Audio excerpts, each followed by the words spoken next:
सुप्रभात बच्चों। आज हम कक्षा 8वीं विषय संस्कृत पाठ 6 ईश्वर यत् करोति शोभनम करोति, ईश्वर जो करता है अच्छा करता है, इस पाठ का हिंदी अनुवाद करेंगे। पिछली कक्षा में हमने 2 गद्यांशों को पढ़ लिया था, यानी कि 2 पैराग्राफ कर लिए थे। पिछले पृष्ठ में मैं आपको पृष्ठ पलट के दिखा देता हूँ एक बार।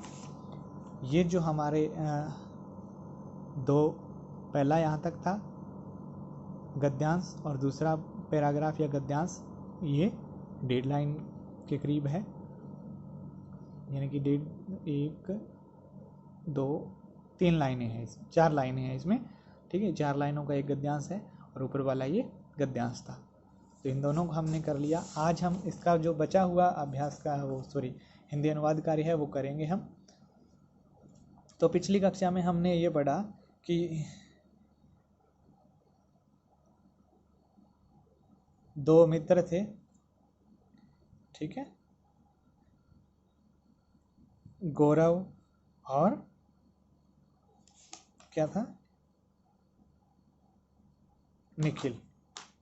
गौरव और निखिल 2 मित्र थे। निखिल का मानना ये था कि ईश्वर की जो रचनाएं हैं या प्रकृति की में ईश्वर ने जो जो कुछ बनाया है वो सब ईश्वर ने क्या है गलत बनाया है, यानी कि उनमें हर उसकी बनाई हुई प्रत्येक चीज़ में कुछ न कुछ कमी है, खामियां है। और गौरव इस प्रकार की बात को नहीं मानता। गौरव कहता है कि ईश्वर जो करता है वो अच्छा करता है, ठीक है। ईश्वर यत् करोति शोभनम करोति, ईश्वर जो भगवान जो करेगा वो अच्छा ही करेगा, कभी उसकी रचना में दोष या कोई खामी नहीं हो सकती, कोई कमी नहीं हो सकती, ये हमने पढ़ा। अब देखिए हम तीसरा पहरा स्टार्ट करते हैं। यावत सह वृक्षस्य अधः अगच्छत्, यावत जैसे ही, सह वह वृक्षस्य वृक्ष के अधः नीचे, अगच्छत् गया, जैसे ही वह वृक्ष के नीचे गया, तावत, तादेव लिखा है यहाँ पे, तावत प्लस एव 2 शब्द मिलकर के संधि बनी है। तावत एव, तादेव वैसे ही, खलवाटस्य शिरसि एकम आम्रफलम अपतत, वैसे ही खलवाटस्य गंजे के शिरसि सिर पर एकम एक आम्रफलम आम का फल अपतत गिरा, वैसे ही गंजे के सिर पर एक आम्रफलम आम का फल गिरा, ठीक है। निखिल गंजा था और निखिल के सिर पे वैसे ही, जैसे ही वो वृक्ष के नीचे गया वैसे ही उसके गंजे सिर पर एक आम का फल आकर के गिरा। सह पीड़या उचई अवदत, हा, सह है वह, पीड़या पीड़ा से, दर्द से, उचई जोर से, अवदत बोला, वह पीड़ा से जोर से बोला। बोला के बाद योजक चिन्ह है, हा, अरे, शिरसी वज्रपातो अभवत, शिरसी सिर पर, वज्रपातो पत्थर का प्रहार अभवत हुआ है, या फिर सिर पर वज्र का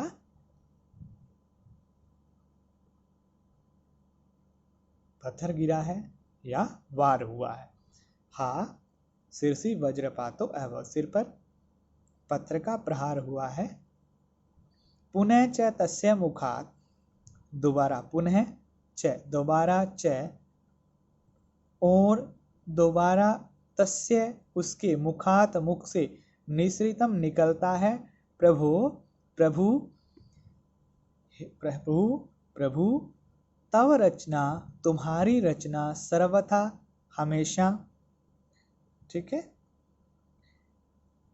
दोषहीना दोष से हीन, अस्ति है, यानी कि किसी भी कमी से मुक्त है, किसी भी प्रकार का उसमें कोई त्रुटि गलती नहीं है। तो देखिए पुनः च, और उसके मुख से, निसृतम निकलता है, निकलता है के बाद योजक चिन्ह, प्रभु हे प्रभु, विस्मयादि बोधक चिन्ह, तब तुम्हारी रचना हमेशा दोषहीन है, दोषहीन है, दोष से मुक्त है, यानी कि यदि कदाचित् अस्मिन् वृक्षे कालिन्दानि भवेयुः। यदि यदि कदाचित कभी अस्मिन् इस वृक्ष पर कालिन्दानि पैठे भवेयुः होते, तर्हि तो मम मेरा सिर के खंड से टुकड़े भवेत हो जाते। अब देखिए, यदि कभी इस वृक्ष पर पेठे होते तो मेरे सिर के टुकड़े हो जाते। ठीक है। नूनम अवश्य ही अहम मैं मूर्ख है निर्बुद्धि च, मूर्ख और निर्बुद्धि च अस्मि हूँ। ठीक है, अस्मि हूँ। अवश्य ही मैं मूर्ख और निर्बुद्धि हूँ। निर्बुद्धि का मतलब बुद्धिहीन हूँ। सत्यमेव अस्ति, सत्यमेव सत्य ही अस्ति है, सत्य ही है। यत कि ईश्वर यत करोति जो करता है, शोभनम अच्छा करोति करता है। ईश्वर जो करता है वो अच्छा करता है। सत्य ही है कि में छोटी की मात्रा आएगी। ईश्वर जो करता है अच्छा करता है। अब देखिए चौथा पहरा है इसका। तदा गौरव अवदत, तदा तभी गौरव ने अवदत कहा, तभी गौरव ने कहा। कहा के बाद योजक चिन्ह। सत्यम इदम यत, यह सत्यम सत्य, इदम यह कि सत्य यह है कि ईश्वर की रचना सर्वथा हमेशा निर्दोषा अस्ति, निर्दोष है। अज्ञान कारणात्, सॉरी पहले इतना ही कर लीजिए। तब गौरव ने कहा के बाद योजक चिन्ह, यह सत्य है कि ईश्वर की रचना हमेशा निर्दोष है। अज्ञान कारणात्, अज्ञान के कारण से, वयम हम, तस्य उसके, महत्व को, अवगंतुम जानने में असमर्थ हैं। अज्ञानता के कारण वयम हम सब उसके महत्व को जानने में असमर्थ हैं। ठीक है। तो गौरव कहता है कि ईश्वर की जितनी भी रचना है वो हमेशा ही दोष से रहित होती है, उनमें कभी कोई दोष नहीं होता। ये तो सिर्फ हमारी जो अज्ञानता है उसका कारण है।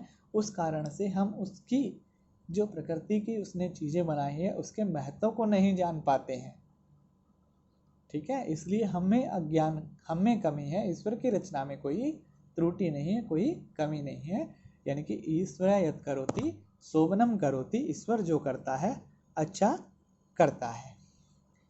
तो बेटा आज हमने इस पाठ का हिंदी अनुवाद पूरा कर लिया है। आपको इस पाठ की हिंदी लिखनी है। और कुछ बच्चे बेटा क्लास में तीनों सेक्शन में ऐसे भी हैं जिनका बार बार मेरे पास मैसेज आता है कि सर हमें पीछे वाले होमवर्क की फ़ोटो भेज दो, या जो आपने आज वीडियो डाली है उसकी फ़ोटो भेज दो। यानी आज जो मैंने वीडियो डाली है इसका 3 दिन बाद आप में से किसी का मैसेज आएगा कि सर उसकी वीडियो की जो आपने करवाया था छठे पाठ का दूसरा भाग, तो उसकी फ़ोटो मेरे पास किसी की बच्चे की कॉपी भेज दो। तो बेटा ये पॉसिबल नहीं है, कॉपी हम नहीं भेज सकते आपके पास। कुछ सिर्फ इसमें आपके फ़ायदे के लिए हमने ये कदम अपना रखे हैं, ये स्टेप उठा रखे हैं कि मैं किसी के पास किसी दूसरे बच्चे की कॉपी नहीं भेजूंगा। हाँ, किसी के कोई इमरजेंसी होगी, मुझे जेन्युइन कुछ प्रॉब्लम लगेगी तो मैं भेज भी सकता हूँ, लेकिन जब तक मुझे ये विश्वास नहीं होगा कि यहाँ कोई समस्या नहीं है तो मैं आपके डायरेक्ट बोलने से कॉपी की फ़ोटो नहीं भेजूंगा। आपको करना क्या है, इसको पीछे वाले काम को पूरा करने के लिए कुछ बच्चे हैं वो पिछले 5-4 दिन में एक्टिव हुए हैं काम के प्रति, और कुछ अभी भी ऐसे महानुभाव हैं जो कुछ भी नहीं करना चाहते। तो बेटा मैं आपको एक बार पुनः बताना चाहूँगा कि आपको अपना काम करना होगा, चाहे वो आज कर लीजिए, चाहे वो कल कर लीजिए, चाहे वो परसों कर लीजिए। काम आपको ही करना है, आपका काम है। जितना आप काम लेट करोगे उतना आपका काम का बोझ है वो बढ़ता जाएगा। आपके सिर पे ये बोझ है, और जब एक दिन ऐसा आएगा कि आपका ये बोझ बहुत हो जाएगा और आपको यहीं रुकना पड़ेगा, आगे नहीं बढ़ोगे फिर। तो इसलिए मैं आपसे गुजारिश करता हूँ कि आप अपना कार्य करें। और उसके लिए मैं पीछे वाला कार्य पूरा करने के लिए आपको बता देता हूँ कि जो ये मैं वीडियो जिस चैनल पे अपलोड करता हूँ उस चैनल का नाम है मन्नू पारिक। आप जब इस वीडियो को ओपन करते हो तो उसमें लिखा भी आता है मन्नू पारिक। आप उस मन्नू पारिक चैनल पे क्लिक करें या फिर गूगल में के सर्च बार में जाकर के सर्च करें मन्नू पारिक, नाम आएगा, उसमें मेरी फ़ोटो आएगी, उस पर क्लिक करें।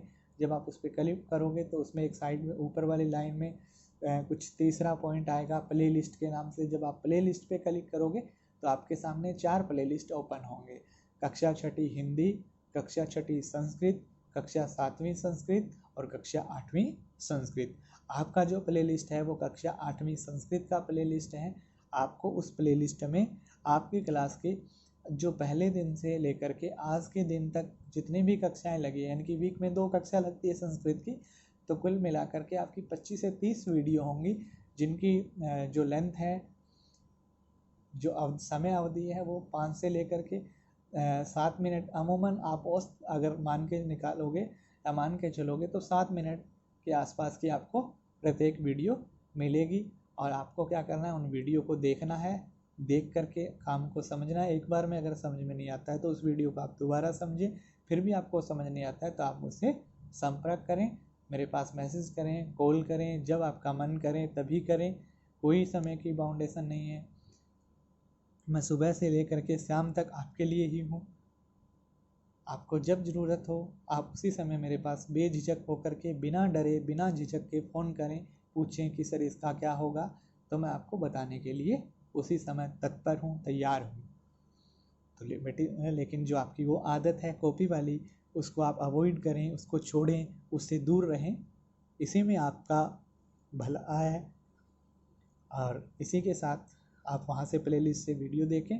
आपको एक एक करके पाठ का नाम, हर पाठ का नाम दिया, पाठ 1, पाठ 2, पाठ 3। पाठ 1 की अगर मैंने 4 वीडियो बनाई है, जैसे 2 हिंदी अनुवाद की बनाई है, तो पाठ 1 भाग 1, पाठ 1 भाग 2। उसके बाद हमने उसका बुक वर्क किया है, तो पाठ 1 अभ्यास कार्य भाग 1, पाठ 1 अभ्यास कार्य भाग 2। यानी कि हर पाठ लगभग 4 वीडियो में कंप्लीट हो चुका है। हो सकता है कोई ऐसा पाठ एक बीच में आया हो, 1 या 2, जिनमें हमें 5 वीडियो भी बनानी पड़ी हो। लेकिन जो समय अवधि है उसको विशेष ध्यान रखा गया है। 10 मिनट से ज़्यादा कोई वीडियो नहीं है। ज़्यादा से ज़्यादा मैंने आपको बताया 10 मिनट होगा, लेकिन 7 मिनट की औसत निकलेगी। कहीं 5 मिनट है तो कहीं 8 मिनट है, इतनी ही उसकी समय अवधि है। आप अच्छे से उसको देखिए और अपना कार्य पूर्ण कीजिए। इसी के साथ आप सभी का धन्यवाद।